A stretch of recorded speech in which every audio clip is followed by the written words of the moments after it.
After you finish the first cut and the second cut, you end up with this rectangle. Be sure that the occlusal surface is as large as this red rectangle you can see.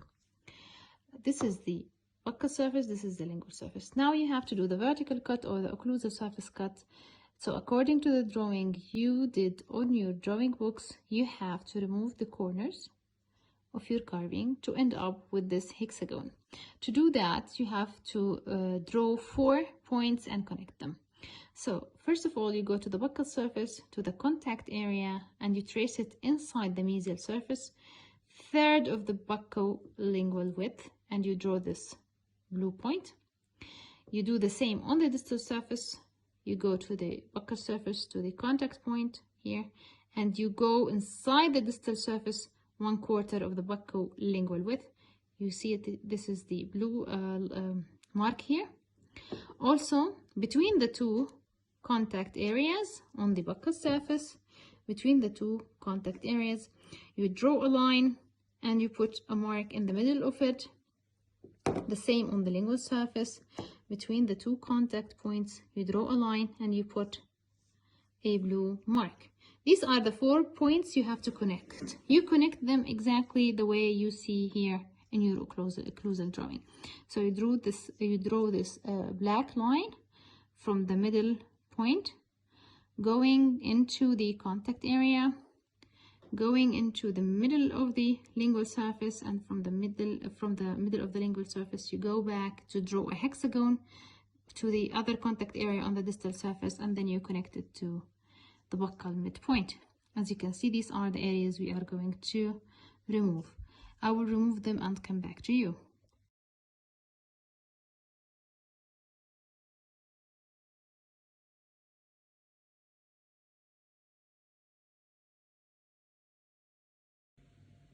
After you finish the vertical cut, as you can see here, now you have a hexagon.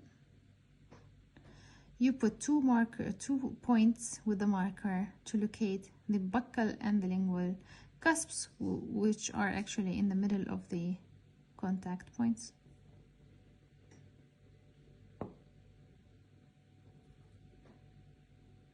Okay, and then what you do is you use your lacquer carver on this point, the buccal cusp.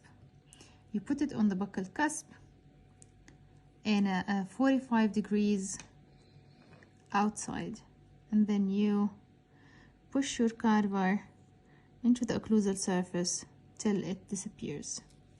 You do the same on the other side till your carver disappear, and then you remove all these areas that were actually broken. Remove all this broken soap. Do the same on the other side. So you have your lacquer carver, 45 degrees, go inside the surface till the lacquer carver actually disappear, and then cut all the soap that is broken. If you are afraid, you can do it on multiple steps, no problem. The same on the other side, 45 degrees, and go into the surface and cut. You will start to see the triangular ridges forming and also the triangular fossae.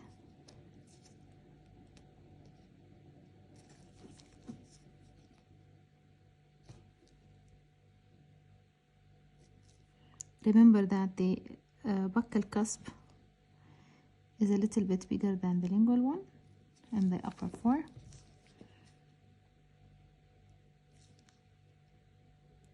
In the middle, you can just separate the two triangular ridges by a small dent between them.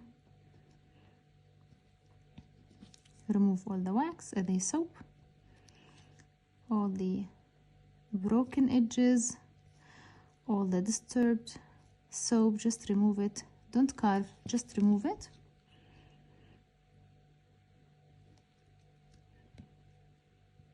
This is all pieces of smooth soap, I will remove them out. So as you can see here, before we finish anything, just by doing these 4 steps, putting your carver at the cusp tip, going down in 45 degrees into the occlusal surface until the carver disappears on both sides, repeating that on the lingual surface, before you even finish, you will see that now you have a beautiful triangular ridge on the buccal surface, a beautiful triangular ridge on the lingual surface, and also 2 triangular fossae that started to actually appear. Afterwards, you can start to finish your triangular ridges just by making them go deeper into the occlusal surface.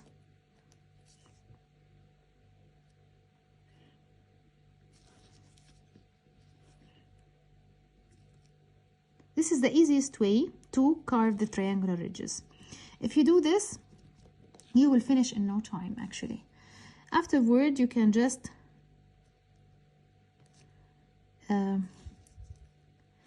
remove the edges from the cusp sides, because as you can see, you have to see 1 cusp on each side. So we remove the edges to have a distinctive cusp tip on each side. Sometimes if you have done a good vertical cut, you don't even to do this step. The same on the other side. So now I know where is my cusp tip. I just have to remove the edges.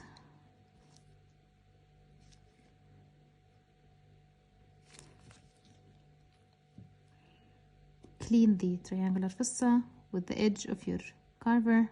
Deepen them a little bit.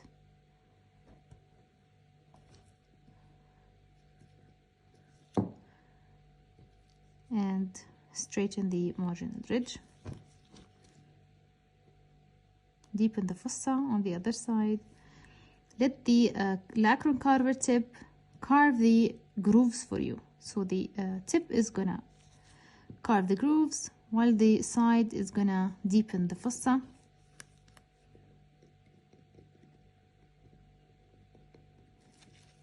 As you can see here, we already have the triangular ridges and the fossae with the groove.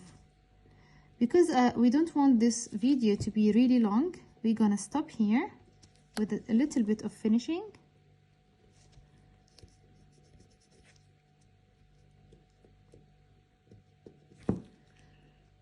But in the lab, you just have to smoothen them a little bit more, smoothen the soap, smoothen the fossa, and draw the central groove and demarcate the other developmental grooves and the mesial marginal developmental groove also. So this is the easiest way to carve the triangular ridges and the fastest one. I hope that's it.